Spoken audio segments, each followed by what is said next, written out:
everyone. Welcome to Dark Mystery Podcast. I am your host, Vethy, and I'm here with a very special guest. Hi guys, my name is Nicole. I'm Bethy's cousin and a lover of all things disturbing and spooky. Glad to be here. Yay. And speaking of disturbing and spooky, so I am also a big lover of disturbing and spooky things. I love horror movies. Me and Nicole grew up literally like just watching horror movies and things like that.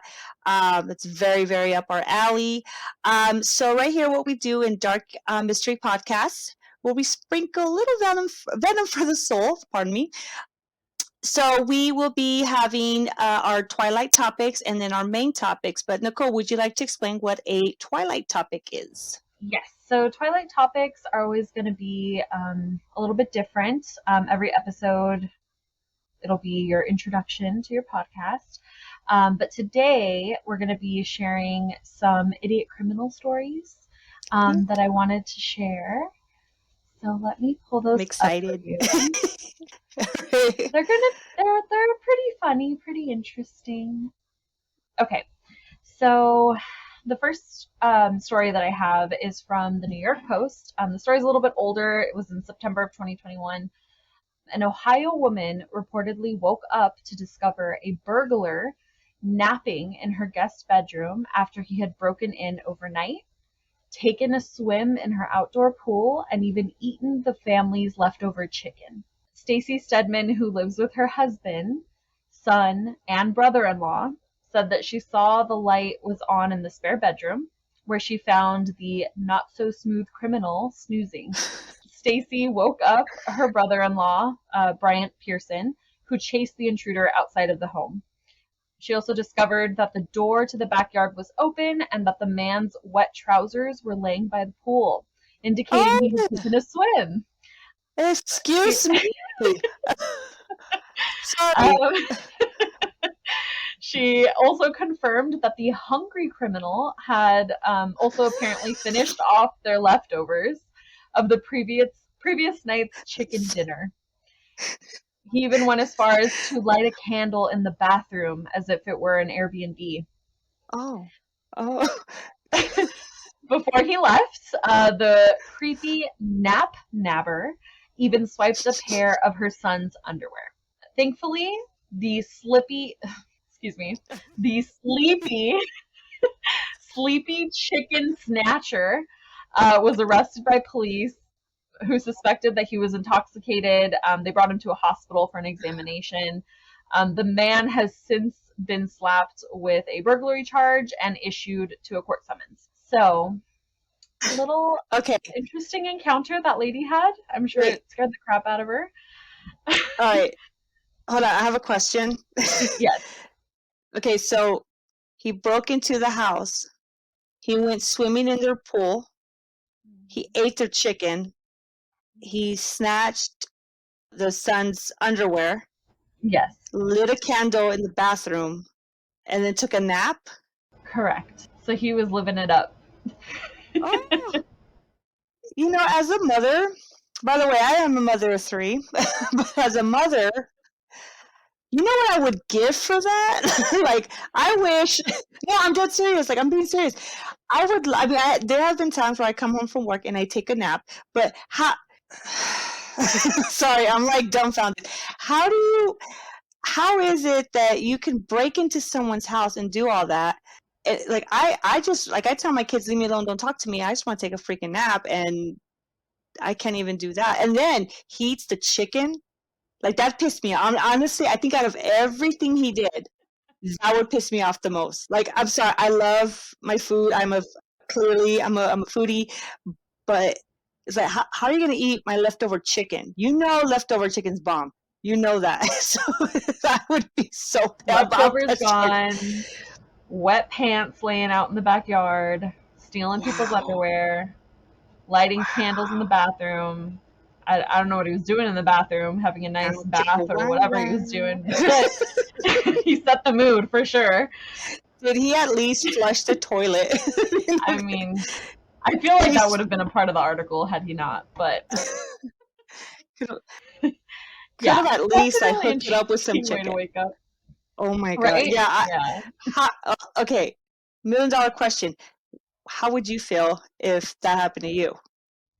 Like, I feel like I would be terrified. Like it's funny, but I feel like I would be like, "Hello? Like who what?" Like it would freak me out to see like a like, random person in our guest room and I'm just like I mean, luckily there were, I think her husband I had read in the article was not home at the time. He had left for work earlier that morning, but she did mhm. have her son home and her brother-in-law. So, I mean, she wasn't by herself.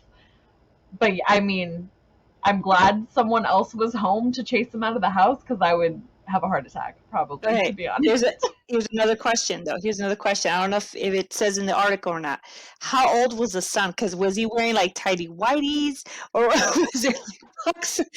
I'm just saying, like, I'm sorry. Good. I mean, it's a good question. I mean, we don't know if they were Spider-Man undies, but And unfortunately, they did ends. not disclose the age of the son. So that is. I'm sure. I'm sorry. Well, No okay. details on that. Well, in all fairness, the age really doesn't matter because he could be a big boy. He could be 11 and he wears like size medium in men. I don't know. I have my son. He's average height. But so, okay, maybe that wasn't the right question, but like how, you know, I mean, this is why I'm not like an officer because I would ask stupid questions like that. Like, so what color was the underwear? Like, did it even fit? You know, What color like, was the underwear? what kind of chicken was it? You got some left over? Like, what kind of scented candle did you Is light? it Did you fried light your, chicken, roasted chicken? I mean, what right? kind of chicken? Yeah. Did you at least heat it up? And then was it not bomb? Like, did they bring you a blanket? Like, wow. Oh my God, So, that one was funny. That's wow. All right, let's move on to the next one. all right. I'm This sorry. one, no, you're fine. This one's a little shorter. Not too many details, but I thought it was worth mentioning because it was pretty funny. This was a BBC article. Okay, so this was back in 2015.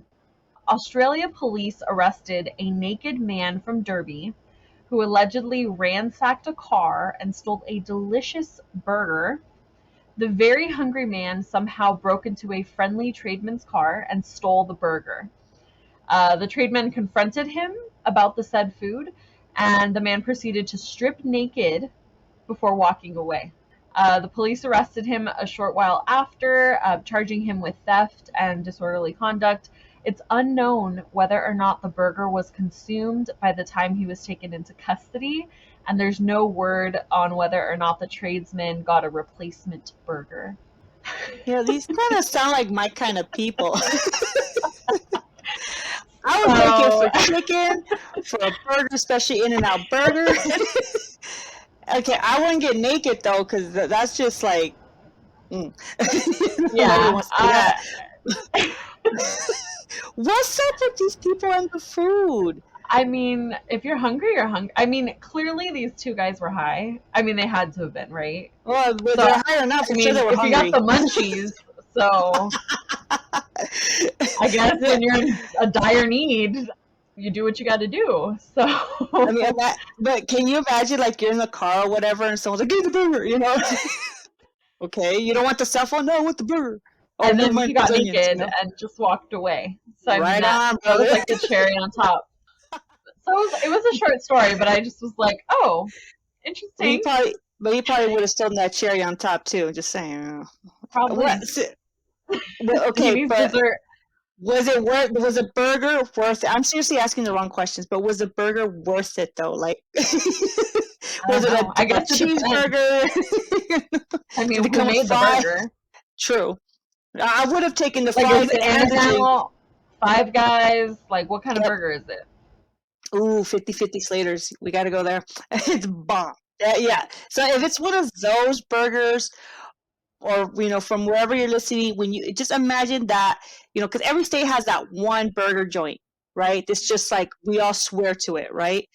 The best, obviously, California. Ours is In-N-Out, 50, not 50-50. I'm sorry, Five Guys, freaking bomb. So yeah, but I have to be like really hungry for me to, but like steal someone's burger. But it's a burger. How do you not like? How do you say no to a I mean, burger? to top it off, you have to think like he broke into a vehicle to get to the burger. Like he was determined. He didn't just like snatch a guy's burger. Like he broke into a car to get the burger. So he must have been pretty determined and motivated. And he clearly on, like you said, he was on something because like, how are you gonna get offended? Like, oh yeah, and strip naked. Get naked. Yeah. I'm gonna eat your burger naked. You know, it's like, okay, right on, brother. Like, okay. Don't let me stop you from having a good time. You know, just give me back my burger. Oh my gosh, seriously. Okay, real quick though. The next one, does it also involve food? I mean, there is a common theme to all three of these articles. Okay. I will Okay. say. Okay. But I think it's more so of an influence thing than more so motivation, if that makes sense. Okay, I get it. Yeah. So this next one, drug smugglers. This is the headline. This is from East Idaho News. This was a story published back in 2016. Drug smugglers got so high that they called the cops on themselves. So a couple of guys, and this is going to be Holland Sward and Leland Ayala. They were smuggling 20 pounds of weed from Las Vegas to Bozeman, Montana. They wound up in jail after apparently getting so high that they called 911 to report that the cops were following them. Sorry. I'm sorry. I'm sorry. I know you're not done. I'm sorry. Continue. I'm sorry.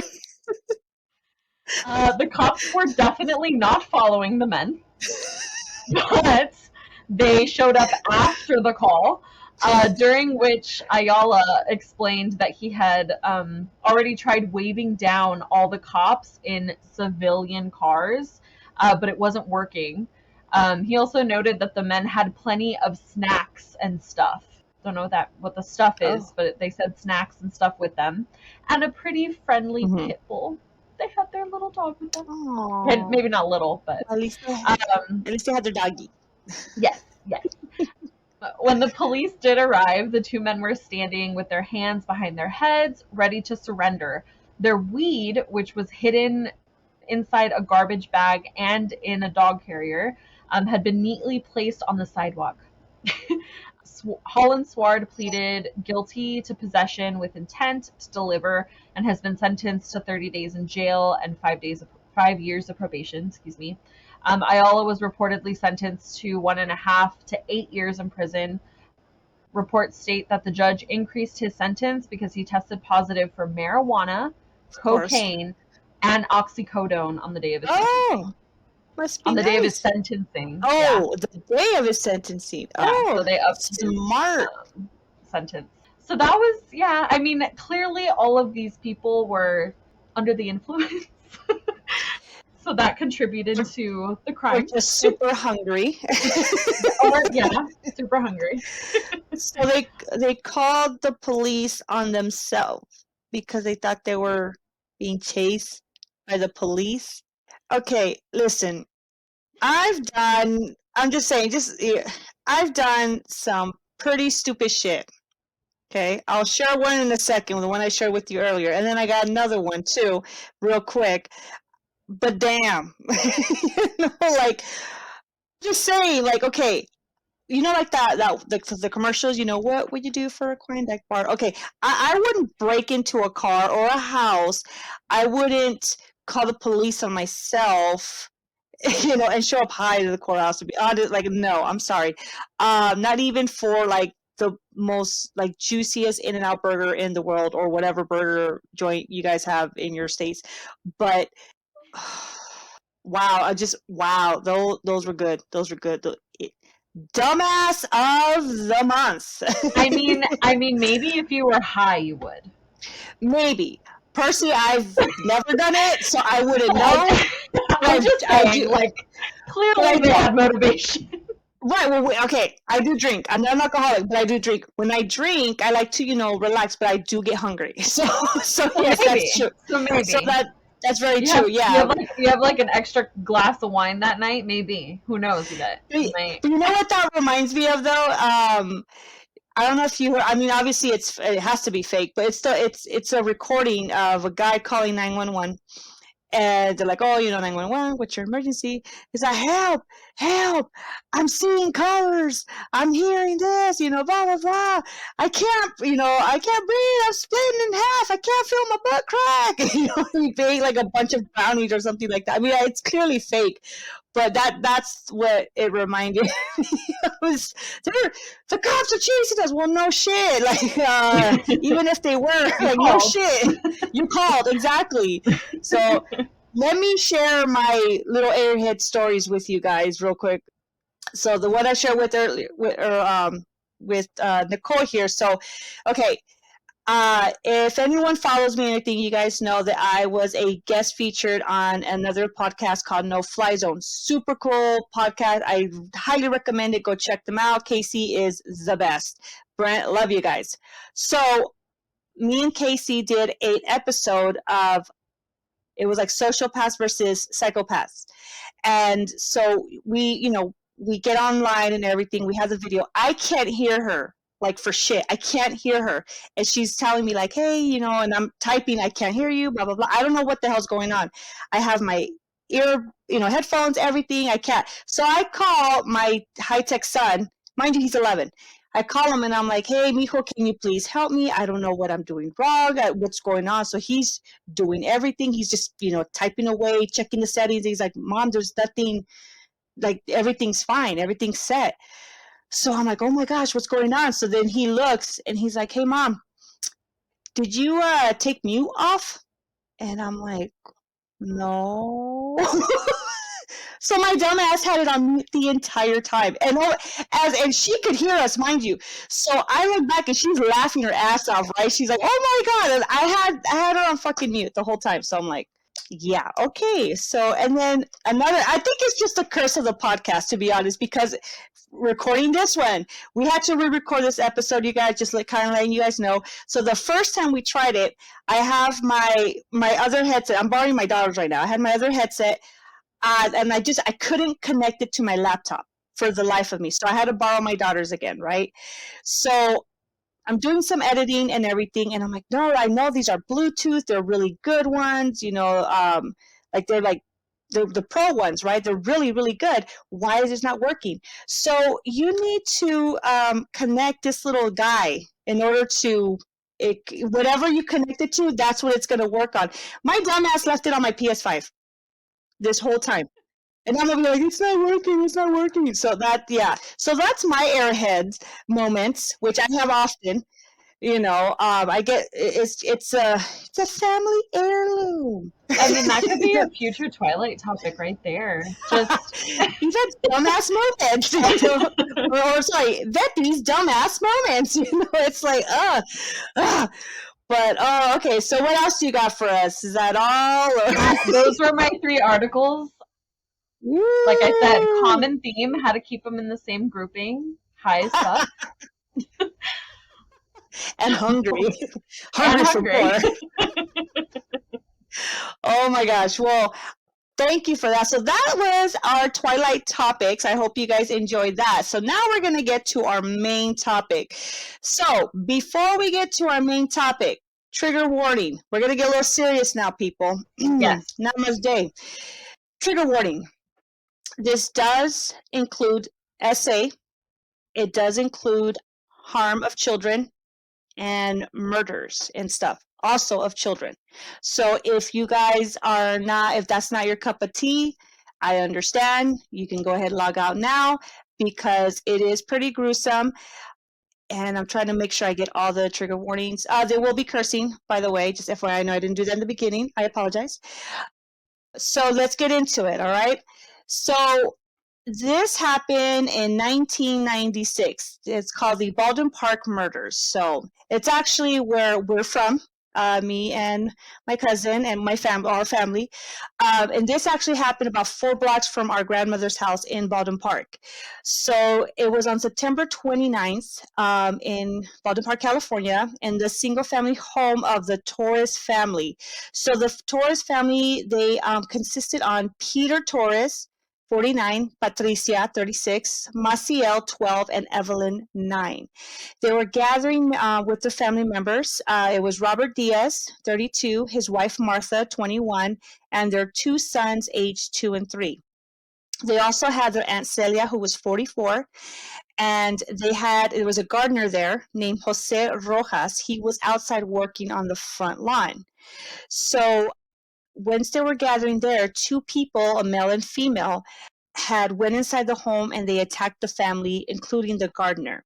Out of the 10 people there, 3 were unharmed, 3 were injured, and 4 were murdered. The suspect was an ex-boyfriend or husband, I'm not 100% sure on that, of another family member, Patricia Garcia, who wasn't present at the time, but was in fact hiding out of the home of the 4700 block of Stewart Avenue in Baldwin Park. The suspect was the alleged current, the second suspect, the female, was the alleged current girlfriend of the ex-boyfriend. So now let's talk about the suspects really quick. So suspect numero uno, David Alvarez, aka Spooky. Just letting you guys know, I unfortunately couldn't find too much information on the suspects and the families. I do want to give an apology to any of, the family members or friends who are listening and stuff. I'm trying to be as respectful as possible, and give as much, to honor the victims and stuff. So I do apologize in advance. If I don't get it right, I'm trying, So, okay. So Mr. Alvarez, he was born February 23rd, 1967. He was about 29 years old at the time of the crime. He is allegedly married, or he was married to Patricia Garcia, or Miss Garcia, while he was in prison back in 1991. And reports state that Alvarez was part of the Avenue Gang in LA. I believe it's LA. If I'm wrong, my bad. Suspect number 2, Trinidad Irene Aguirre. She was born between 1974 and 1975. I could not get her birthday and stuff. I apologize on that as well. And she was allegedly dating Alvarez at the time of the murders. Okay, so what led up to this? So Alvarez had a long history of violent crimes. He was described as somebody who was like scary, spooky, like he just did not give a shit. Like he was down for whatever. He didn't care, which, earned him the name of Spooky because it frightened people. And according to reports, he was abusive to his then wife, Patricia. I will be referring to her as the wife. If she is not the wife, I apologize. Only because of the alleged marriage. So I will be referring to Ms. Garcia as the wife from now on. So it was to the point where he would strip her and bind her in order to essay her. And in one incident, he would allegedly take her to the beach where he would strip her nude, put oil on her, and let her just fry there in the sun, like it was done back in the old days and stuff. It was reported that she actually had several burns throughout her entire body. So Miss Garcia's brothers, they had found her on one of these occasions and assaulted Alvarez, obviously for retaliation. Which, I mean, it's not right, but it's understandable, but still not right, Either way, 2 wrongs don't make a right.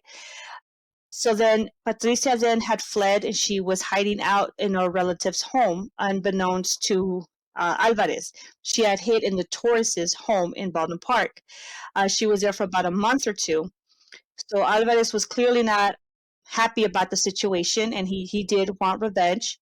So he was starting to make threats to the family members. He was looking for her, and he pretty much made it clear, like, anybody who's aiding her, you're going to get it too. I am paraphrasing, by the way. So that was what led up to that. Now, when Alvarez had found out where Miss Garcia was staying, him and Aguirre, the female, they were planning to attack the family. Keep in mind that Patricia and the brothers were not in the home of the event, or when this happened. I'm sorry, not event, of what happened. So Aguirre and Alvarez had pulled up to the home, and Aguirre had rang the doorbell. Aguirre is the female, Alvarez is the male. So she had acted as someone like, hey, I'm having some car problems. Can I use your phone? I need to make a phone call. So it was Mrs. Torres who answered the door, according to reports. So once that happened, they both had rushed in. They got the gardener, by the way. They brought him in as well, pulled weapons out, and they forced Rojas, the gardener, in by gunpoint. They had ordered everyone back into the bedroom, or in the back bedroom. I apologize. And they had him lay down face down. They had bind the family, and they were questioning them as to Patricia's whereabouts.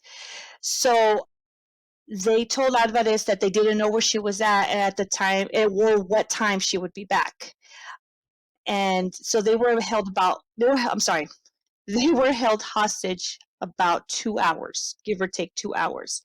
So after they were being bound, Aguirre, the female, she had walked up to Pete. He is the homeowner. And she was stabbing him repeatedly in the throat. He was still alive, but he managed to unbind himself, and he charged at Alvarez. However, Alvarez, holding the gun, he shot him in the head, but he survived. So that's a miracle right there in itself. So it's unknown exactly who, but it was most likely that Alvarez had gagged and shot both the girls, Maciel and Evelyn, and the gardener in the head, execution style. The girl's uncle, Robert Diaz, was shot and possibly stabbed, but the reports were unclear. Celia and Marta were stabbed and left in critical condition. So Patricia Torres, wife of Pete, she's wife of Pete. She is the aunt of the wife, Garcia, or Patricia. And she was she was able to run out of the home into a neighbor's house and ask for help. A report says that when Pete came through, or came out of it, he had saw the bodies of his daughters and the gardener. He came out and was able to go to a neighbor's house. We're presuming it's the same one. Now, according to that neighbor, it was hard for him to understand what he was saying because he only spoke Spanish, or mainly Spanish, but obviously he knew something was up. And then once police have arrived, they had found Martha and Celia in the front lawn, and they were both stabbed. Upon entering the home, they found the girls and the gardener in the back room. And amongst them, they also found the 2 little boys of Robert and Martha hiding. So they were unharmed. Thank God, they were unharmed. They did find Robert Diaz, the father of the 2 little boys. He was dead in the other room. So the aftermath of this. So both Alvarez and Aguirre had fled to Mexico right after this. And in November of 96, mind you, this was in about September when this happened, but in November of the same year, Aguirre started feeling guilty, and she had turned herself in. With that, she was able to pinpoint Alvarez's involvement and in planning of the execution, planning and execution of the crime. She did let them know that they were hiding out in Mexico, so they kind of had an idea where he would be at. Alvarez, they had an idea. So Aguirre's trial began in 1998, where she was convicted of 4 counts of first-degree premeditated murder, with multiple murders, special circumstances finding, and sentenced to a life without parole. She is currently serving in Elwood Correctional Women's Facility. Correctional Women's Facility. I'm not laughing of I can't talk right now. I don't even know how to pronounce this. Milpitas, California. She has filed for resentencing under the Penal Code 1170.95, but was unsuccessful. I tried Googling what that penal code was, but to be honest, I didn't understand it, so I didn't want to give false information because I that's not my forte. So I apologize. You guys can Google it. It's Penal Code 1170.95. So Alvarez was hiding in Mexico, and the manhunt lasted about 2 years. He had a very stereotypical Hispanic look, trim mustache, dark wavy hair. He had the tattoo Patricia on his neck. And then on May 28th of 1998, as a result of an undercover investigation, they weren't even looking for him. They were doing some sort of undercover investigation. he was captured in Tijuana. Alvarez had altered his appearance through plastic surgery and wearing blue contacts. Now, if any of you actually research the crime and everything, you will see that he did look different. I almost didn't even recognize him. So that's kind of scary if you think about it. However, even though it was faded, he still had the Patricia tattoo neck. I mean, I'm sorry, he still had the tattoo Patricia on his neck. That And gave he them was away. arrested. Yeah, exactly. That gave him away. So he was arrested and faced extradition and possible death sentence. But because of that, because the DA, they couldn't guarantee that they will not ask for the death sentence, Mexico did not extradite him. Now, according to that, and I had spoken to an uncle of ours who actually has knowledge in that he worked at the like a correctional facility or a prison, if you will.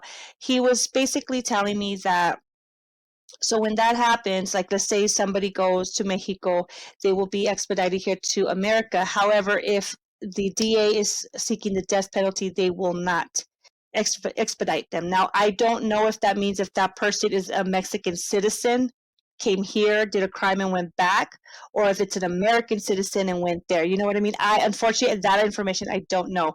In a future podcast, I will be doing an interview with him in regards to that, so look out for that. He'll hopefully give us that information. So he was, however, tried by the Mexican courts for the murders of Robert Diaz and Jose Rojas because they were both Mexican citizens. So that counted over there. So he was tried for that. And he was sentenced to 90 years, which is the longest sentence to have ever been imposed by the Mexican courts. He is currently serving his sentence in an undisclosed Mexican prison. There, he is considered one of the most dangerous inmates. A few months after his arrest, Alvarez had killed one of his cellmates in order to gain respect from the other inmates, and we all know how that works, unfortunately. So, in conclusion, the fight to have Alvarez extradited and tried for Maciel and Evelyn Torres continues to this day. Both countries continue to negotiate to have criminals extradited to the U.S. And have them tried for their crimes here. We can only hope that one day there would be justice for both Maciel and Evelyn Torres. Both girls went to Santa Fe Elementary School. Maciel was in sixth grade at the time, and Evelyn was in third grade. And both were described as very happy girls. You know, now what gets me is that I actually went to that middle school. I mean, I'm sorry, that school, that elementary school. So I obviously I didn't know the girls personally and stuff, but the fact that it was right there, my heart goes out to their parents because they both survived. You know what I mean? I just I feel for them and everything. I really hope that they got the help that they need, to get through this because I mean it's been this is back in 96. It's been over 20 something years. You know, how do you recover from that, what are your thoughts on this, Nicole? It truly is devastating. That whole situation is just awful. Like, absolutely awful. What's worse is that he can't even be tried here Exactly. yet. Hopefully, something gets, negotiated where he can be tried for those two little girls. I just can't even imagine, and my heart really does go out to that family. I know that you had said that there was some limited information for certain things, but is there any information on where the family is now? Honestly, I did not find any information on the family, and even so, like, I'm sure out of respect they wouldn't want it to be out anyways, but I'm gonna assume they're probably still somewhere in the Baldwin Park, Irvine area. I don't know. I will say this though, when I was doing my research, which I will have all the research and stuff, like all the links, down below in the description, if you guys want to look it up yourself. When I was looking at the research, I saw some people, you can comment on certain websites and stuff, and some of them were saying that they were friends of the girls and stuff. And honestly, like my heart just broke because I'm like, 12 years old, and one girl, I can't remember her name, so if you're listening, I apologize. But she was basically saying that like she was very good friends with her, with the eldest, and she like they started her and her mother started crying when they realized what happened because she lived not that far from and they saw the cops. And I actually do remember that as well. But as a 12-year-old, like I it's so heartbreaking and like just the mind fuck of it all, you know what I mean? Pardon my expression, but it's just I can't, and I'm almost positive that the parents, obviously they're not going to get over that. You know what I mean? But I wish the best for the parents. It just sucks that the girls cannot get justice because I mean, can you imagine knowing that okay, the person who did this, he is behind bars, but he wasn't tried for this crime.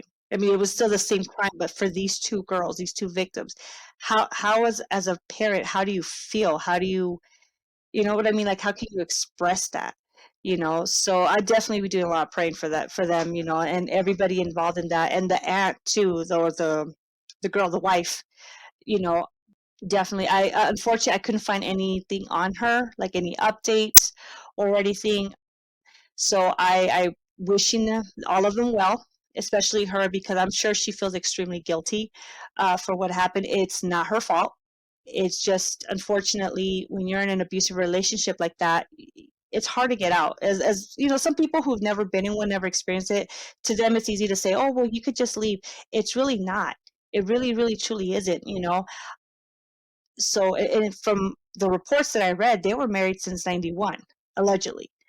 So one thing it's probably certain is that they were together since '91. So that's what, 5 years right there. You can't just walk away. This is someone that you care for and love. So if you guys know anybody who is in an abusive relationship or anything like that, be there for them and just show them like, hey, they don't love you because that's not love. It's not. And I will be linking down below the hotline for you know, the domestic violence center. I believe that's what it's called. If it's not, my bad. But yeah, so any more thoughts that you may have? Any No, input? I just couldn't even imagine, and I I hope nothing like this happens again. Um, I I just my heart goes out to the families and everybody involved, everyone that knew them, because Hmm. it went beyond just the people that were there that day. Like Oh you yeah. said, you saw comments from other classmates that were friends with the girls, and losing a friend at that age, I mean, even their friends going through trauma like that is just absolutely devastating. Exactly, because it's one thing like you lose your friend because they moved, you know, or things like that. But when you find that out, it's just like, wow. And as a 12-year-old, like us, we went through a recent loss, us, and it fucked with us, So and we're grown, We're and adults, yeah. we're adults, and so imagine a child. I can't even like m- wow, just wow. So if you are listening, if you happen to be listening, my heart goes out to you guys. I will definitely keep you all in prayers and whatnot. But yeah, if I don't even know what to say. Like I'm just wow. Like At a loss for words. Yeah. yeah, because it just thinking about like all the situation, how the father he woke up after he was attacked brutally, and he sees that. Wow, and he definitely was a strong man for him to even get up after everything he's been through to get up and still ask for help. And I don't even think he realized that his wife was okay and she had already, I mean, I'm assuming she had already left the house to get for help. I'm not sure, but just wow, like wow, and I'm sure he probably even still feels guilty as well, but it's like no, it's not your fault. Don't feel guilty. You did everything you could. So if you're listening, I want you to know you did everything in your power that you could. It is a very unfortunate event, but just know I am a big believer that we will see them again. Our loved ones, we will see them again, just not yet. You know, when the time is right and stuff. That's just my opinion. That's how I feel. It is very comforting, and stuff. So, but yeah, so that was our main topic, the Baldwin Park murders, and that is basically it for our first episode of Dark Mystery Podcast. So let me know your guys' thoughts. I know it was pretty dark. I consider it pretty dark. I didn't mean to go that route. I'm usually a very live, bubbly person. I love to laugh. That's just the type of person I am. But, you do got to keep it respectful for the victims involved and everything. And, I just want to give my heart out to those all involved or, at least affected by this. Definitely got to do that and stuff. So yeah, so we will be back. Well, for sure, I will be back next week.